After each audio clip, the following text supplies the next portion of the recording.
নমস্কার, উত্তম কৃষিতে সবাইকে স্বাগত। আজ এসছি আমি নদিয়া ডিস্ট্রিক্টের সাতশিমুলিয়া গ্রাম, এটা হরিণঘাটা থানা।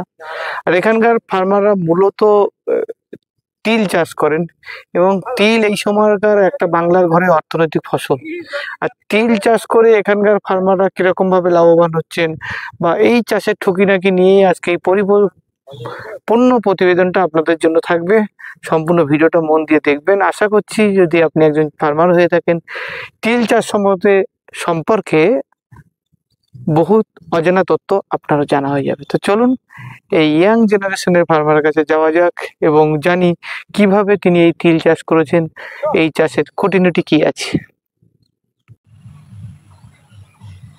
তো আজকে চলে এলাম কৌশিক ভাইয়ের তিলের বাগান। কৌশিক ভাই কেমন আছে বলো? দাদা ভালো আছি। ভালো আছে।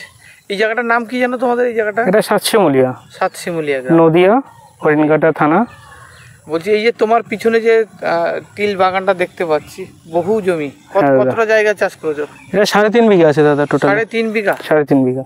তো এইখানে আশেপাশে প্রত্যেকটা মাঠে তো তিল বাগান প্রচুর দেখতে পাচ্ছি। হ্যাঁ হ্যাঁ হ্যাঁ। তিলটা মোটামুটি একটা কদিনের ফসল এটা? এটা দাদা টোটাল 90 থেকে 100 দিন। 90 থেকে 100 দিন দাদা। 90 থেকে 100 দিন। তো এটা কি বীজ বপন করা হয়? বীজ বপন করা হয় মাটিতে। চাষের পদ্ধতিটা কেমন? চাষের পদ্ধতিটা প্রথমে জমিতে ট্রাক্টর লাগিয়ে চষে তৈরি করে নিতে হয়। তারপরে তিলের দানা ছড়াতে হবে, পার বিঘেই 800 করে দানা। ঠিক আছে। তারপরে দিয়ে গরুর নাঙল দিয়ে মই টেনে দিতে হবে। মই টেনে দিতে হবে। আর কোনো সার না দিলেও হয়, তিলে সার প্রয়োজন হয় না। মানে খুব কম। হ্যাঁ হ্যাঁ, খুব কম খরচা। তবু যদি বিঘা প্রতি তোমার কেমন খরচা হয়েছে এটা লাগাতে? বিঘা প্রতি দাদা আমার খরচ হয়েছে টোটালে তোমার 1,500 টাকা সামথিং।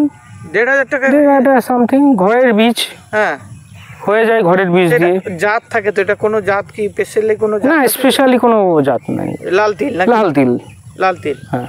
আচ্ছা, এর যদি বিঘা প্রতি উৎপাদন কেমন হয়? উৎপাদন দাদা 1.5 থেকে 2 কুইন্টাল। 1.5 থেকে 2 কুইন্টাল পার বিঘাতে। পার বিঘাতে আসবে।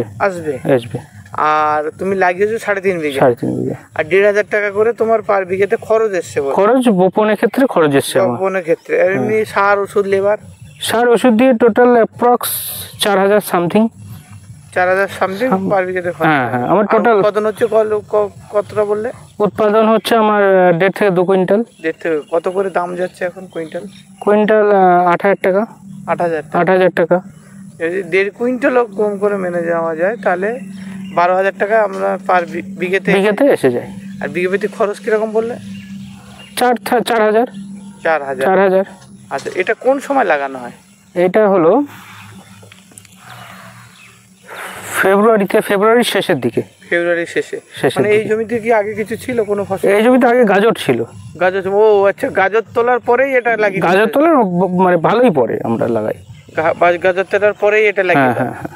মানে ওই চষায় একটু হালকা চষে দিলে মোটামুটি এটা লাগানো যেত? হ্যাঁ হ্যাঁ। তাহলে বিঘা প্রতি 4,000 টাকা খরচ, যদি সব কাটা পর্যন্ত এর খরচ? একদম। হ্যাঁ। আর এর মোটামুটি 12,000 টাকা, মানে নিম্নমান 12,000 টাকা। আর রোগ পোকা কি আছে? পোকা তেমন নেই। একটু কীটনাশক স্প্রে করে দিলে, যখন ফুলটা আসে তখন একটু কীটনাশক উড়িয়ে দিলে, ফুলটা এলে একটা কীটনাশক লাগে। হ্যাঁ, নাহলে সুমো পোকা লাগে। লাগলে পাতাগুলো খেয়ে নেয়, তখন গাছ একটু ছোপ খায়।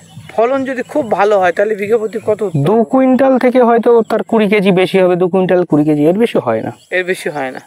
তবে খুব কম খরচে এই ফসলটা? খুব কম খরচের ফসল এটা চাষ করে। কতদিন সময় লাগে টাইম? 90 থেকে 100 দিন। 90 থেকে 100 দিন। আর এই অঞ্চলে তো প্রচুর মানুষ এই তিল করে নাকি? হ্যাঁ হ্যাঁ। আচ্ছা, বছরে তোমাদের এই এলাকায় এইসব জমিগুলোতে, এই তিলের জমিতে কতবার চাষ হয়?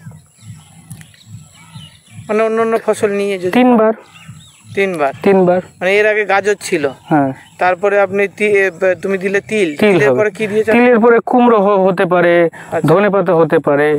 এবার যদি আমি ধনেপাতা করি তাহলে আমার যে 40 দিনের ফসল ধনেপাতা, আমি 2 থেকে 3 বার কবদি করতে পারবো। আচ্ছা আচ্ছা আচ্ছা। এইগুলো তোমরা বিক্রি করো কি করে? বিক্রি হয় কি করে?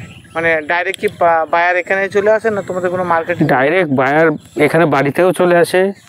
আমার প্রয়োজন যদি পড়ে, আমার ধরো কোনো বায়ার আসছে না, আমি নিয়ে যাই, মার্কেটে নিয়ে যাই, হাটবারে নিয়ে গেলে বিক্রি হয়ে যায়। হাটবারে বিক্রি করতে কোনো সমস্যা নেই? কোনো কোনো সমস্যা নেই বিক্রি। মানে খুব কম খরচে কম পরিশ্রমে একটা ফসল। এই তিল তিল এটা এটা লাল তিল, এটা লাল তিল। লাল তিল কালো তিল একই রকমের হয়, শুধু কালারটা ওদের আলাদা, কিন্তু গাছ দেখলে কেউ বোঝা যায় না যে ওটা কালো তিল। কালো তিল, তাই না? হ্যাঁ, একই গাছ, একই হয়।